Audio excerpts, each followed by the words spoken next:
There is very good evidence that if we grow animals on a continuous plane of growth, so taking them from very early in life, or when they're born, right through to the finished product, growing them on a continuous plane of growth, that we'll end up with a higher eating quality meat, particularly in terms of the tenderness characteristics of that resultant meat, which is all too important to the consumer.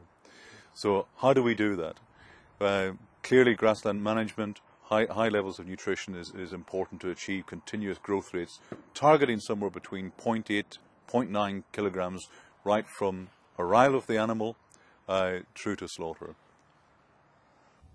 Good quality grass equals good quality growth equals good quality meat. Looking at the profitability of red meat production, which is obviously the most important factor. If it's not going to be profitable, people just aren't going to do it. We've looked at a lot of sets of accounts from over 250 farming businesses in Scotland every year for the past 3 years, and it's very obvious to everybody involved in the industry as to the tight margins. Looking at fixed costs, things like buildings, power and machinery, variable costs, feed, fuel, fertiliser, all of these contribute a huge proportion to the cost involved in producing a prime beef animal or a prime lamb.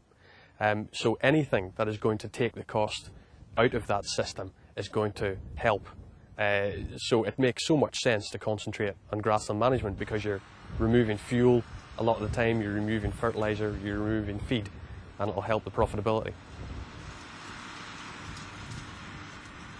There's very good evidence now that grass systems offer benefits to the consumers in terms of fat quality, and also in terms of colour shelf life of the resultant meat.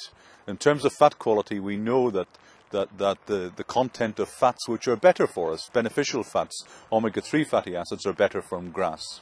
In terms of colour shelf life, we know that grass is also very rich in vitamin E, and vitamin E is an antioxidant that's very important in terms of controlling the development of colour and shelf life in the meat that we see in our butcher shops or in our supermarkets today.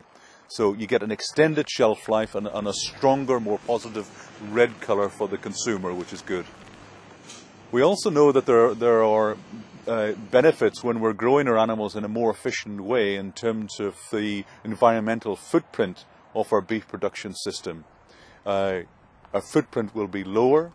In terms of greenhouse gas emissions, more efficient production will also result in lower emissions. So overall, the footprint of our beef production, when we do it in a more efficient way, is better. A lot of the taste trials and anecdotal evidence has shown that grass-fed beef tastes better, has more omega-3 in it, and is better for you. But there is an awful lot more involved with having good pasture. There's a lot of good plant breeders that have given us wonderful high sugar grasses, fantastic clovers now that when we undersow them with cereals, there's some very vigorous plants that enable us to produce beef efficiently and with very little extra strain on the system.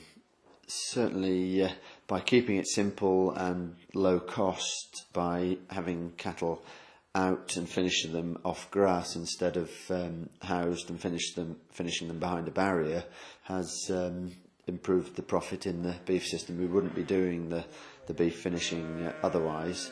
The dairy is by far and away the biggest part of the business, but the beef works in well, and finishing beef cattle out of the dairy herd, be they black and white steers, that's also given us another string to our bow as well. The biggest encouragement I could give to people to use grazed grass is the fact that with the modern high sugar grasses, we've seen some wonderful developments there, and they've allowed us to make more profit out of grass.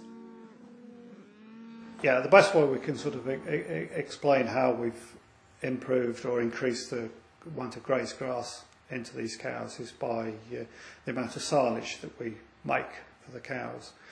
Prior to extended grazing, we were feeding in the region of 12 tonnes of silage per year per cow. and since we've been extended grazing, we've reduced that somewhere around 4 to 5 tonnes of silage per cow.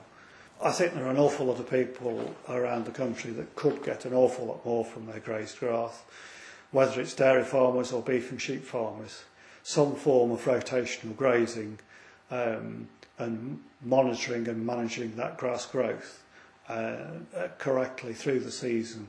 It'll either give you an extended grazing season, or you'll be able to reduce other inputs, be it silage or concentrate, utilise the grazed grass more effectively, and reduce costs quite dramatically.